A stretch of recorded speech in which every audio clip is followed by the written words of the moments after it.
जिंदगी उसी की जिसकी मौत पे जमाना अफसोस करे गालिब। यूं तो हर शख्स आता है दुनिया में मरने के लिए।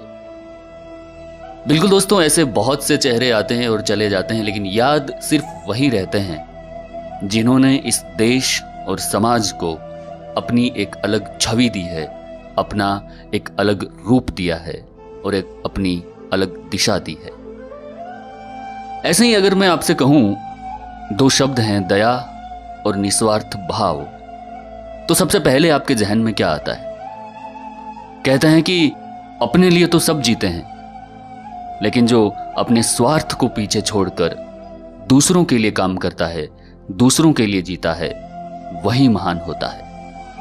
और आज हम ब्लैक डायरी के इस एपिसोड में बात करेंगे एक ऐसी ही शख्सियत के बारे में जिनका नाम है मदर टेरेसा, जो भारत की नहीं होने के बावजूद वो भारत आई और यहाँ के लोगों से वो असीम प्रेम कर बैठी और यहीं आगे का उन्होंने अपना जीवन बिताया और अनेक महान कार्य किया। जी हाँ दोस्तों, आप देख रहे हैं बायोग्राफी ऑफ लीजेंड्स और ये है एपिसोड नंबर 2।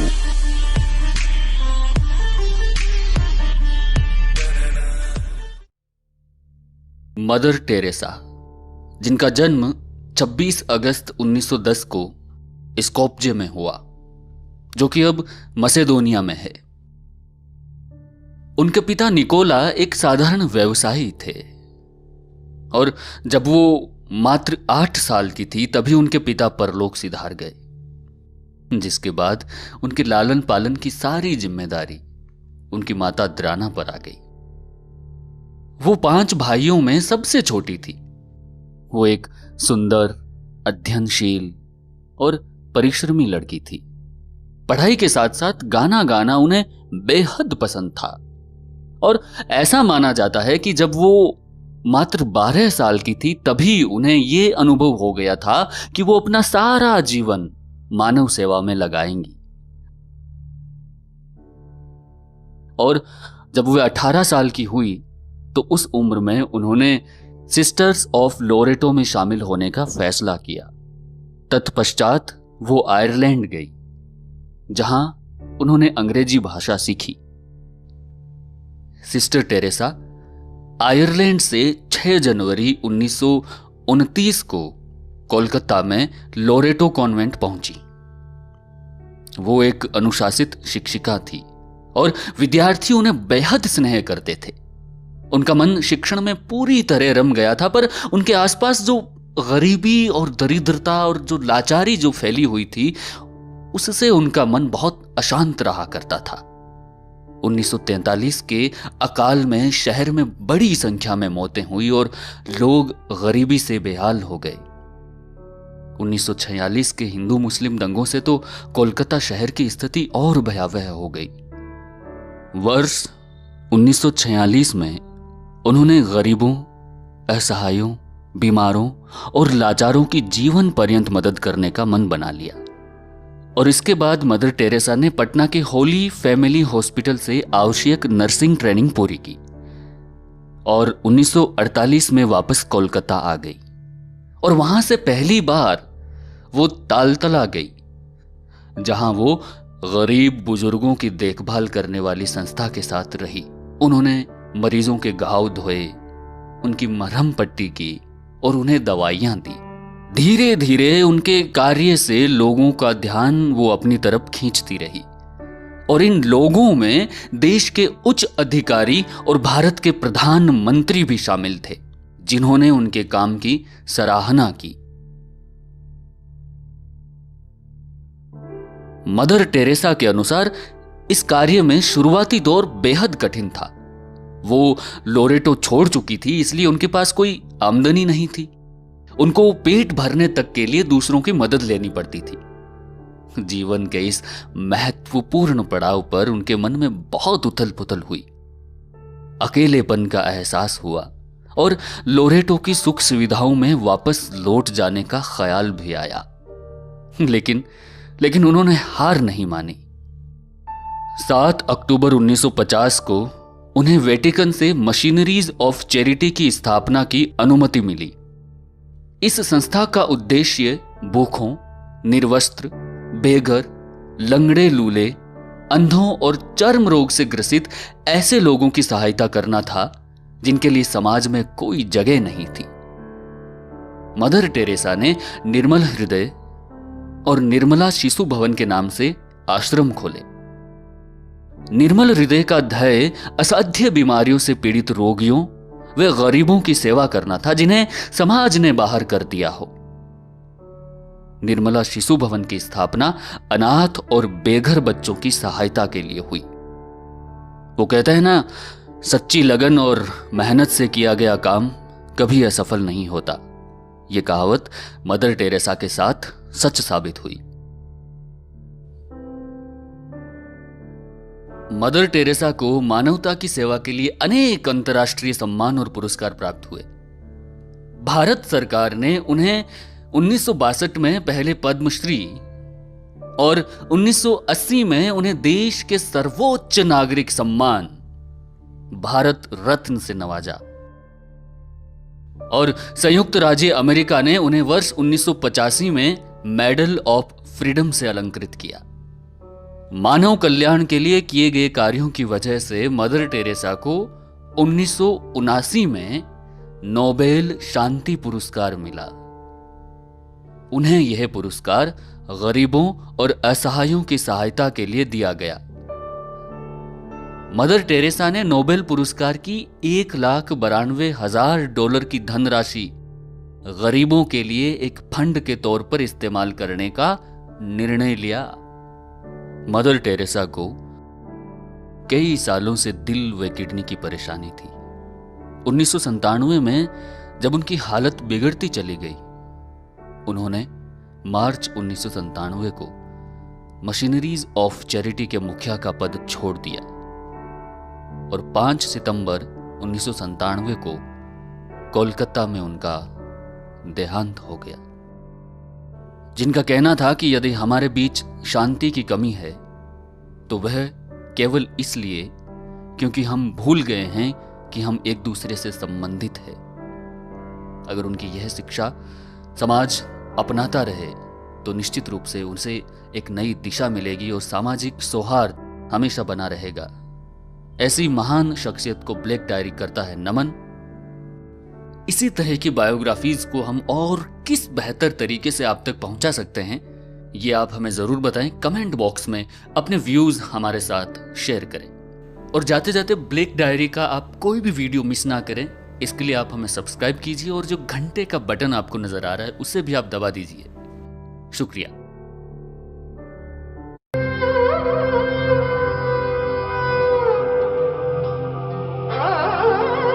परमेश्वर के नाम से आप सबको शुभकामनाएं दे रही हूँ। सबको जय मसीह की। ये जुलाई 1 से लेकर जुलाई 31 तक हम ऑनलाइन लेडीज़ मीटिंग रख रहे हैं। तो इसका मेन उद्देश्य ये है कि हर दिन हम एक एक स्त्री के बारे में, मतलब बाइबल में मेनली ओल्ड टेस्टमेंट में जो स्त्रियां हैं उन सब के बारे में हम बोलने जा रहे हैं। तो हर दिन ये 4 बजे को रहेगा शाम को, तो सब लोग देखते रहिए। और मिशनरी बायोग्राफीज़ भी देखेंगे, जो स्त्रियां हैं मिशनरी बन के वो अलग अलग देश में जाके उन्होंने सेवा कैसे किया, ये सब भी हम इसमें देखेंगे। तो इसलिए देखते रहिए आप। और आज हमारा पहला वीडियो जो है, मतलब आज पहले दिन है जुलाई 1 को, हमारा हवा के बारे में है। हम छोटी सी प्रार्थना करके हवा के बारे में देखेंगे। सब लोग आंखें बंद करिए। प्रिय परमेश्वर, हम आपके धन्यवाद करते हैं प्रभु जी। आज हम हवा के बारे में देखने जा रहे हैं प्रभु जी। आप हमारी मदद करो और जो विषय आप हमको सिखाने के लिए देख रहे हो वो सब हम सीखने के लिए हमारी मदद करो। यीशु मसीह के नाम से यह छोटी सी प्रार्थना मांग रही हो, सुन और ग्रहण करो पिताजी, आमीन। तो आज हम हवा के बारे में देखेंगे। हवा के बारे में तो हम सबको पता है ना। तो ये कौन है? पहली स्त्री हैं बाइबल में। हमें इनसे पहले कोई नहीं दिखते हैं। और ये मुख्य रूप से ये हवा के बारे में हमें उत्पत्ति में 2 अध्याय और 3 अध्याय में इनके बारे में बहुत ज़्यादा रहता है हमें। तो हम आज देखेंगे परमेश्वर ने कैसे बनाया और क्या किया और हवा ने क्या किया है। तो तो मैं पहले एक छोटा सा इंट्रोडक्शन देना चाहती हूँ हवा के बारे में। ये सारे सृष्टि परमेश्वर ने 6 दिन में बनाए थे, है ना। और 6th डे को परमेश्वर ने आदम को बनाया था। और आदम को बनाने के बाद उनको एक काम दिया कि उनको एदन वाटिका में रखा है, और एदन वाटिका का देखभाल करने का काम आदम को परमेश्वर ने दिया था। और इसके साथ जो जो सृष्टि में है, मतलब पशु पक्षी, ये सब को भी नाम रखने का काम भी परमेश्वर ने आदम को दिया था। तो ये सारा काम आदम बहुत ही विश्वसनीय से कर रहा था, और अच्छे से परमेश्वर ने जो कुछ काम दिया है उसको वो करने में लगा था। तो इतने में एक बार परमेश्वर को उसको देखते ही लगा ये तो अकेला है, ये अकेला रहना अच्छा नहीं है, इसको मैं एक सहकारी दूंगा करके परमेश्वर सोचते हैं। वो अगर हम देखने से उत्पत्ति की ग्रंथ 2 अध्याय और 18 वचन में हमें दिखता है। एक बार हम वो पढ़ेंगे, उत्पत्ति की ग्रंथ 2 अध्याय और 18 वचन। फिर यहोवा परमेश्वर ने कहा, आदम का अकेला रहना अच्छा नहीं, मैं उसके लिए एक ऐसा सहायक बनाऊंगा जो उससे मेल खाए। परमेश्वर क्या सोच रहे थे? मैं आदम के लिए ऐसा एक सहायक बनाऊंगा जो उससे मेल खाएंगे, मतलब सच्ची सहकारी को मैं बनाऊंगा जो पूरे काम में उसकी सहायता करे। तो ये परमेश्वर ने आदम को नींद में लेके गए, और उसके बाद उसके हड्डी में से परमेश्वर ने हवा को बनाया था। और हवा को बनाने के बाद परमेश्वर ने सोचा ये परफेक्ट है, इसको आदम को सहायता करने के लिए हवा तो परफेक्ट लग रही है करके सोचकर आदम के पास हवा को भेजे थे, है ना। तब आदम हवा को देखने के बाद बहुत खुश हो गया था, क्योंकि तब तक उसको कोई सहकारी नहीं थे। पूरे जानवर थे, पक्षी थे, सब कुछ 2-2, मतलब परमेश्वर ने सबको कैसे बनाया? 2-2, एक मेल और फीमेल बनाया था ना। तो मगर वो सबको देखने के बाद इसको तो ऐसा लगा होगा कि मुझे कोई सहायक नहीं है, या नहीं तो मुझे बात करने के लिए कोई नहीं। वो परमेश्वर से तो अच्छा बात कर रहा था, मगर उसके बाजू में उसको बात करने के लिए और कुछ शेयर करने के लिए कोई नहीं थे। तो परमेश्वर ने जब हवा को भेजा था तब आदम तो बहुत खुश हो गया था। हमें 2 अध्याय लास्ट में हमें दिखता है वो एक गाना भी गाने लगा, मतलब हवा को देखते ही आदम में क्या आ गया? एक गाना भी आ गया था उनके मन में। तो इतना खुश हो गया था, और वो दोनों अच्छे रह रहे थे। इतने में ये सब अगर हम देखने से हमें क्या लग रहा है कि परमेश्वर ने स्त्री को क्यों सृष्टि किया है, यानी तो स्त्री को क्यों रचा है? मतलब परमेश्वर ये सोच रहे थे कि इसको मैं एक सहायक दूँ। मतलब विवाह का मुख्य उद्देश्य ये है कि हम बहुत बार जब विवाह करने के लिए जाते हैं, यानी तो लड़का को या लड़की को ढूंढ रहे हैं, तब हम क्या देखते हैं? मेनली उसका एज क्या है, मतलब उम्र कितना है, और अच्छी है क्या, या नहीं तो सुंदर दिख रहा है क्या, और कितना दहेज देंगी वो लड़की, या नहीं तो नौकरी है, लड़के हैं तो नौकरी है क्या उसको, ये सब देखने लगते हैं। मगर मैं यहाँ परमेश्वर हमको बता रहे विवाह का मुख्य उद्देश्य ये सब देखने का नहीं है कि दहेज कितना है, सुंदर है क्या नहीं, ये सब कुछ भी काम को नहीं आते हैं विवाह में। सिर्फ विवाह किस लिए परमेश्वर ने दिया है? मतलब लड़का को सहकारी बनने के लिए लड़की को परमेश्वर ने दिया था। परमेश्वर ने हवा को बना के आदम के पास भेजा था, और वो दोनों अच्छे से मिलजुल के रह रहे थे। ज़्यादा दिन भी नहीं हो, इतने में क्या हो गया? शैतान तो हमेशा परमेश्वर के साथ युद्ध में ही रहता है ना। जो कुछ परमेश्वर उनके लिए चाहते हैं, शैतान का काम क्या है?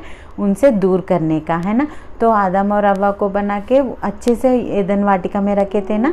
तो इतने में शैतान को ऐसा लगा कि मुझे जाके इनको धोखा देना है और परमेश्वर से उनको दूर करना है करके। तो इसको वो जानता है कि अगर मैं आदम के पास गया तो वो मेरी बात नहीं सुनेगा, क्योंकि वो बहुत दिन से परमेश्वर से बहुत दोस्ती में है। मैं बोलने से भी वो धोखा नहीं खाएगा।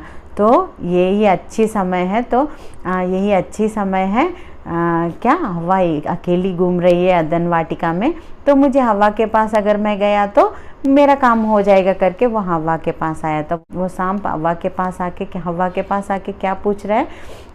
अगर वो हम तीसरे अध्याय पहली वचन में अगर हम देखेंगे तो तीसरे अध्याय पहले और दूसरे वचन में अगर हम देखेंगे तो यहोवा परमेश्वर ने जितने बनैले पशु बनाए थे उन सब में सर्प दूत था, और उसने स्त्री से कहा, क्या सच है कि परमेश्वर ने कहा कि तुम इस वाटिका के किसी वृक्ष का फल न खाना। ये क्या पूछ रहा है सांप उसके पास आके, क्या ये सच है कि मैंने जो सुना है कि परमेश्वर ने आपको वन के वाटिका में कोई फल आप नहीं खा सकते हो करके मैंने सुना, ये सच है क्या, ऐसे करके पूछ रहा था।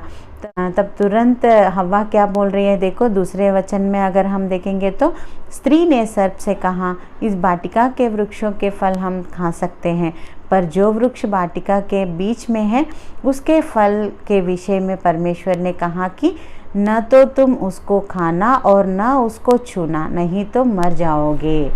यहाँ अगर हम देखेंगे तो शैतान कभी भी पूरा झूठ नहीं बोलता है और पूरा सच भी नहीं बोलता है, वो हाफ झूठ बोलता है और हाफ आधा झूठ बोलता है और आधा सच बोलता है। तो इसीलिए हम उसके प्रलोभन में आसान से गिर जाते हैं। तो यहाँ वो क्या पूछ रहा था हवा को, क्या ऐसे बोला है क्या, तो इतने में ये क्या सोची, हाँ ऐसे तो नहीं बोला है और दूसरे तरफ से ऐसे बोला है ना, तो मुझे सच बोलना है, इसको शायद थोड़ा पता है करके इसने क्या बोला, नहीं नहीं पूरा खा सकते हैं हम, मगर एक ही फल नहीं खा सकते, उसको एक ही को ही मना कर दिया है परमेश्वर ने करके। यहाँ देखो एक बार अगर हम सोचेंगे तो यहाँ जब ये शैतान बात कर रहा है, मतलब एक सांप आके बात कर रहा है, अभी तक कभी भी एक सांप बात करना ये हव्वा ने नहीं देखा है। तो पहली बार जब वो सांप की बात सुन रही थी तब उसको क्या करना था, उसको पहले ये पूछना था कि तुम कौन हो। एक जो अभी तक कौन कौन पता है हव्वा को, सिर्फ परमेश्वर और उनके पति, इनके अलावा और कोई भी पता नहीं है ना। तो इनको पूछना था कि जो दूसरे व्यक्ति आके उसको पूछ रहा है ये क्या सच है क्या करके, तो पहला प्रश्न हव्वा को ये पूछना था कि तुम कौन हो, मगर ऐसे नहीं पूछी, और जो कुछ प्रश्न वो पूछ रहा था उसको ये जवाब देने लग गई। तो अगर हम यहाँ एक बार यहाँ रुक के अगर हम सोचेंगे तो बहुत बार शैतान भी हमारे जीवन में ऐसा ही हमको धोखा देता है। वो हमारे पास आके वो ऐसे नहीं बोलता है कि पूरा झूठ बोल दिया तो हम उनके ऊपर विश्वास नहीं करेंगे, मगर वो ऐसा नहीं करता है, आधा झूठ बोलता है और आधा सच बोलता है। तो इमीडिएटली हमें क्या करना है, हमें सोचना है कि ये किससे, ये कहाँ से आ रहा है, ये कौन है मुझसे जो बोल रहे हैं, मतलब शैतान बोल रहा है या नहीं तो परमेश्वर बोल रहा है करके। अगर ये प्रश्न नहीं पूछी, पहली गलत काम हवा ने क्या किया था, उसको ये नहीं पूछी कि तुम कौन हो। दूसरी गलत काम ये है कि जो कुछ वो पूछ रहा था उसको वो जवाब देने लगी। तो वहाँ तक वो रुक रहा है क्या, बाद में क्या पूछ रहा था शैतान उनसे क्या बोल रहा था, देखो तब सर्प ने स्त्री से कहा, तुम निश्चय न मरोगे, वरन परमेश्वर आप जानता है कि जिस दिन तुम उसका फल खाओगे उसी दिन तुम्हारी आंखें खुल जाएगी और तुम भले बुरे का ज्ञान पाकर परमेश्वर के तुल्य हो जाओगे। यहाँ क्या बोल रहा है, अभी हव्वा ने इसको बात करने का मौका दे दिया है तो वो उसके साथ देखो कैसे बात कर रहा है। कभी भी देखो ना, शैतान को हम ही हमारे जीवन में मौका देते हैं। अगर हम शैतान को हमारे जीवन में मौका नहीं देते हैं तो वो हमारे पास भी नहीं आएगा, मगर ये यहाँ जैसे हव्वा उसको मौका दे रही है उनके जीवन में बात करने के लिए, वैसे हम भी हमारे जीवन में शैतान को मौका देते रहते हैं और हम धोखा खा लेते हैं। मगर यहाँ हव्वा के जीवन में से हमें बहुत कुछ सीखना है कि शैतान को कभी भी हमें एंटरटेन नहीं करने का है।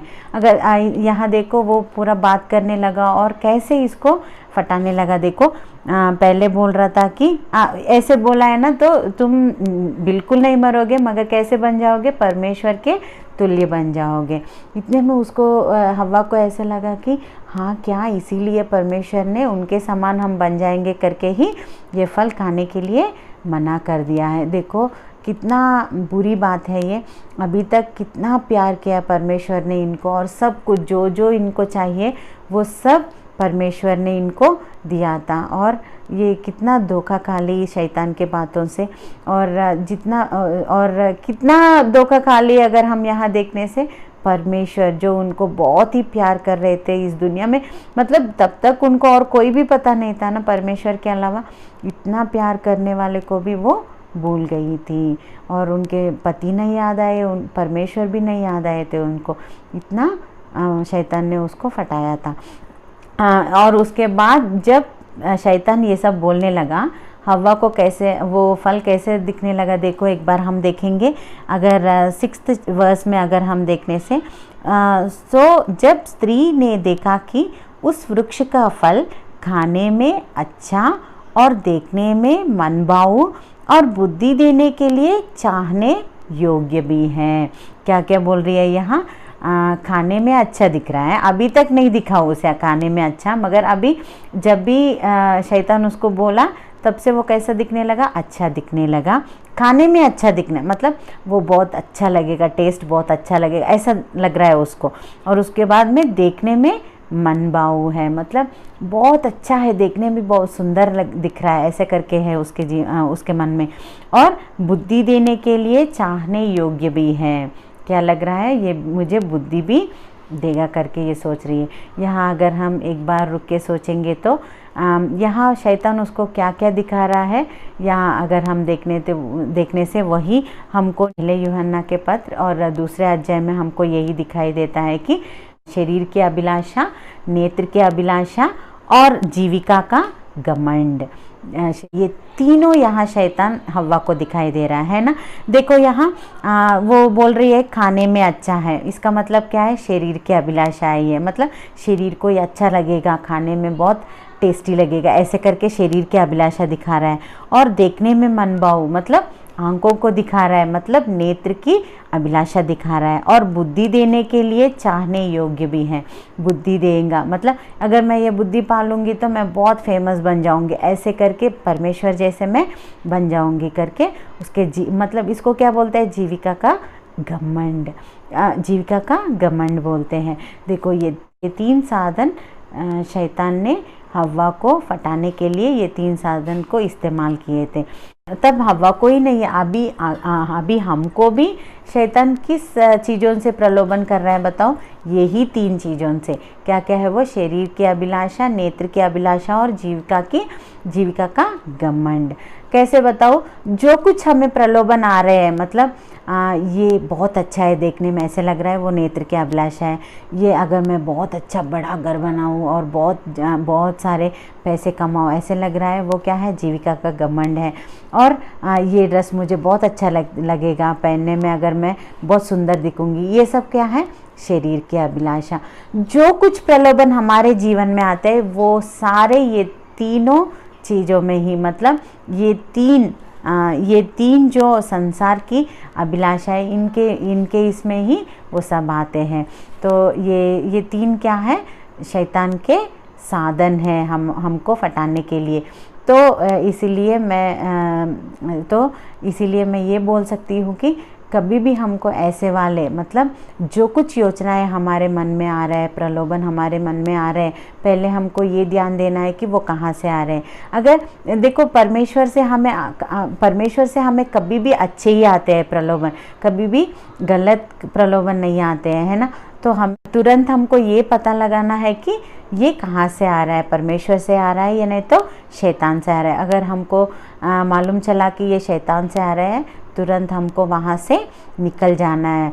अगर चाहिए तो वहाँ से हमें भागना है। जैसे यूसुफ वो पोतीफर के पत्नी के पास से कैसे भाग गया वो, वैसे हमको भी जो कुछ प्रलोभन हमें पटाने के लिए शैतान दिखा रहा है, अगर वहाँ से हमें भागना है चाहिए तो ऐसे अभी भी वही प्रलोभन शैतान हमको दिखा रहा है। तो हव्वा के जीवन में से हमने तो बहुत सारे चीज़ें देखे। मैं एक बार उन सबको बताऊंगी। ये क्या है कि परमेश्वर ने स्त्री को किस लिए बनाया है, आदमी को सहकारी करने के लिए, मतलब पति को सहकार देने के लिए। वो जब परमेश्वर के काम कर रहे हैं उनको हमें सहायता करना है। और उसके बाद परमेश्वर ने स्त्री को बहुत मजबूत बनाया है।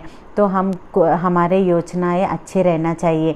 अगर हमारे योजनाएं अच्छे रहेंगे, परमेश्वर के लिए हम योजना करेंगे, तब हम सफल होंगे और परमेश्वर भी हमसे बहुत खुश हो जाएंगे। और उसके बाद अगर हम देखने से यहाँ हव्वा शैतान के प्रलोभन को क्यों मान गई, अगर हम यहाँ देखने से, जब ये परमेश्वर और पति से दूर थी तब ये शैतान के प्रलोभन में गिर गई थी।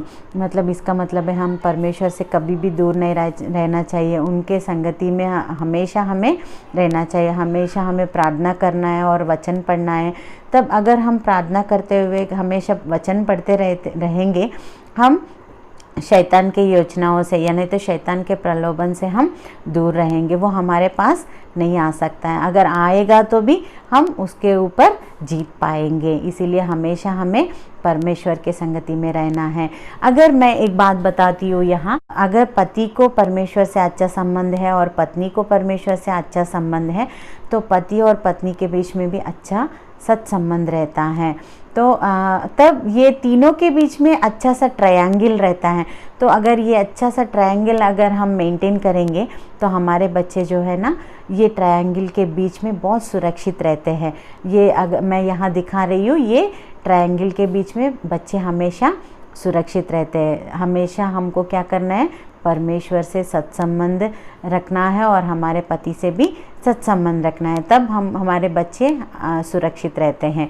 और इसके बाद अगर हम देखेंगे तो ही नहीं, जब परमेश्वर के बातों से हम दूर रहेंगे, शैतान हमको बहुत आसान से हमको धोखा देगा।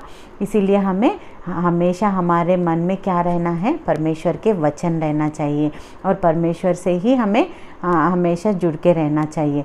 और लोग ने बाहर के लोग कोई भी हमारे पास आके बैठते हैं, तब हमको ना हमारे परिवार के जो विषय रहते हैं उनसे बोलना नहीं है। हम बहुत बार क्या करते हैं, हमारे सास के घर में क्या हुआ, यानी तो मेरे पति ऐसे बोले, वो ऐसे है, ये सब बोलने लगते हैं हमारे बाजू के लोगों को, हमारे पड़ोसी को। मगर मैं एक बात बताऊँ, ये सब शैतान के प्रलोभन हैं हमें धोखा देने के लिए। वो हमें कुछ भी नहीं करेंगे। अगर हम कुछ भी उनके पास बोलेंगे, मतलब हमारे दुख जो है उनके पास बोलेंगे, वो कुछ कम करेंगे क्या? नहीं करेंगे। मगर उससे भी हमें क्या मिलेगा, वो हमारे परिवार में वो क्या करेंगे, विभाजन कर देंगे। विभाजन करने के लिए वो सब मौका लेंगे। तो इसीलिए हमें कुछ भी हमारे पड़ोसी से या कोई किसी से भी हमें बोलना नहीं है। सिर्फ परमेश्वर के पास हमारे दुख या सुख कुछ भी हो, परमेश्वर के साथ बोलना है। और किसी से भी हमारे घर के चीज़ें बांटना, मतलब हमारे घर के विषय किसी से भी बोलना नहीं है। और उसके बाद अगर हम देखेंगे तो हमको जो स्त्रियों को परमेश्वर ने जो अच्छा टैलेंट दिया, वो क्या है बताओ? अच्छे से बात करने का टैलेंट। हम बहुत अच्छा बात कर सकते हैं। किसी को अच्छे से कुछ समझाना है तो हम बहुत अच्छे समझा सकते हैं ना। तो ये जो परमेश्वर ने टैलेंट दिया है, वो परमेश्वर के लिए हम इस्तेमाल करेंगे, परमेश्वर के सेवा में हम इस्तेमाल करेंगे। सुसमाचार प्रकट करने के लिए हम ये टैलेंट को हम यूज़ करेंगे। और उसके बाद अगर हम देखेंगे तो अगर जो हमें ऐसा लगा कि ये विषय इतना उपयोग नहीं है, तो वहाँ हम बहुत कम बात करना बहुत ही अच्छी बात है। तो उसके बाद अगर हम देखेंगे तो शरीर की अभिलाषा और नेत्र की अभिलाषा और जीविका के घमंड, ये तीनों से हमें बहुत दूर रहना चाहिए। चाहिए तो मतलब हो सके तो वहाँ से दूर भी भागना अच्छा है, ठीक है। उसके बाद शैतान हमें बहुत सारे प्रलोभन देती रहते हैं, तब हमें प्रार्थना करना है, घुटने पर आना है और प्रार्थना करना है, परमेश्वर की मदद मांगना है। और जब भी हमें कुछ भी आँख से अगर हम देख रहे हैं और वो बहुत अच्छा लग रहा है, मतलब जो शैतान हमको हमारे आँखों को दिखा रहा है ये बहुत सुंदर है करके, तब भी हमको वहाँ से दूर आ जाना है, उसको वहाँ ही छोड़ देना है। या नहीं तो देखने के बाद क्या होता है, हमारे मन में आशा आती कि वो मेरे पास है तो कितना अच्छा रहता है करके। तब दूसरे स्टेज में हमें नहीं जाना है, पहले स्टेज में ही हमको वहाँ से बाहर निकलना है और शैतान को हमें हराना है। तब परमेश्वर हमसे बहुत खुश रहेंगे। और उसके बाद बहुत बार हम स्त्रियों क्या करते हैं, पड़ोसी लोगों को ऐसे बिठा के कुछ तो कुछ उनके बारे में, इनके बारे में कुछ तो बोलते रहते हैं, है ना। बहुत सारे स्त्रियों को अगर हम देखेंगे तो आदमी लोग इतना नहीं बात करते हैं दूसरे लोगों के बारे में, मगर स्त्रियों का तो यही काम है कि ऐसे बैठना है और वो ऐसे है, वो हमारे पड़ोसी ऐसे है, उनके घर में ऐसा है, ये सारे बात बोलने लगते हैं। इससे हमारा पूरा समय वृथा हो रहा है, मतलब हमारा पूरा समय व्यर्थ हो रहा है। इससे परमेश्वर बिल्कुल खुश नहीं रहेंगे। ये पूरा समय जो कुछ हम उनसे बात करने में लगा रहे हैं ना, वो हम परमेश्वर के काम करने में लगा सकते हैं। तब हम आशीष पाएंगे, हमारे जीवन में हम आशीष देखेंगे और हमारे परिवार में हमारे बच्चे ये सब आशीष पाएंगे। तो हम ना आशीषों के कारण बनना चाहिए, हमारे परिवार के आशीषों का कारण हमें ही बनना चाहिए। अगर हम ये सब बात बोलते हुए हमारा पूरा समय व्यर्थ कर देंगे, परमेश्वर हमारे वजह से हमारे परिवार को शाप देंगे। तो इससे अच्छा है कि हम हमारे परिवार को अच्छे से आशीष लाने में हम कोशिश करेंगे। तब अगर हमारे परिवार को हम आशीष लाने के लिए देख रहे हैं तो परमेश्वर के काम में हमें लगे रहना है। अगर इसके बाद अगर हम देखेंगे तो जब भी हम कोई भी पाप कर रहे हैं ना, हमें उसको मानना है, परमेश्वर के सामने जाके उसको बोलना है कि परमेश्वर मैंने ये पाप किया है तो मुझे क्षमा कर दो। तब परमेश्वर वो पाप को क्षमा करेंगे और तुमको मुक्ति देंगे। यहाँ हव्वा ने ऐसा नहीं किया, आदम और हव्वा ने वैसा नहीं किया था। उन्होंने क्या किया, क्यों ऐसा किया करके परमेश्वर पूछ रहे, तो ये जो स्त्री ने तुमने मुझे दिया है ना, उसी ने मुझे ये पाप करने के लिए मुझे प्रेरित किया, ऐसे बोलता है। वो स्त्री को पूछने से वो क्या बोलती है, ये सांप ने जो तुमने बनाया है ना, ये सांप को, वो सांप मुझे ऐसे प्रलोभन कर दी कर। कभी भी ऐसे नहीं करने का है। कभी भी हमें पाप को परमेश्वर के पास आके हमें ये पापों की क्षमा मांगना है, तब परमेश्वर हमको क्षमा कर देते हैं। प्रिय बहनों, मैं आज आपसे एक विनती करना चाहती हूँ कि जो हव्वा ने गलत काम किया है वो हमारे जीवन में हम कभी भी नहीं करेंगे और परमेश्वर को कभी भी दुख नहीं पहुँचाएंगे। शैतान के प्रलोभन को जानेंगे और उसके ऊपर हम जीत पाएंगे। कभी भी कुछ भी हो वो हम पहचानेंगे कि ये शैतान का है, ये नहीं तो परमेश्वर से आ रहा है करके। तो आज हम प्रार्थना करेंगे कि परमेश्वर हम हव्वा के तरह हम वो गलत काम जो हव्वा ने किया था वो हम नहीं करेंगे। जिसके लिए मतलब आपका उद्देश्य क्या है हमें सृष्टि करने में, वो उद्देश्य सफल करने में हम आपके साथ रहेंगे। आज हम एक निर्णय लेंगे कि परमेश्वर के साथ ही हम हमेशा रहेंगे, शैतान से हम दूर रहेंगे। तो हम आज अच्छा सा निर्णय लेंगे कि हम अभी से परमेश्वर की संगति में रहेंगे और परमेश्वर को खुश रखेंगे, शैतान के प्रलोभन से दूर रहेंगे करके छोटी सी प्रार्थना करके ये हव्वा के बारे में छोटी सी प्रार्थना करके ये वचन को मैं पूरा कर देती हूँ। प्रिय परमेश्वर, हम आपको धन्यवाद देते हैं प्रभु जी। आज जो लेसन्स आपने हमें सिखाया उसके लिए धन्यवाद प्रभु जी। प्रभु जी, हव्वा ने जो गलत काम किया है उनसे हमने बहुत सारे सीखे हैं प्रभु जी। उसके अनुसार चलने के लिए आप हमारी मदद करो प्रभु जी।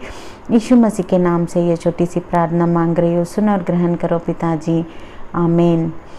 सबको जय मसीह की।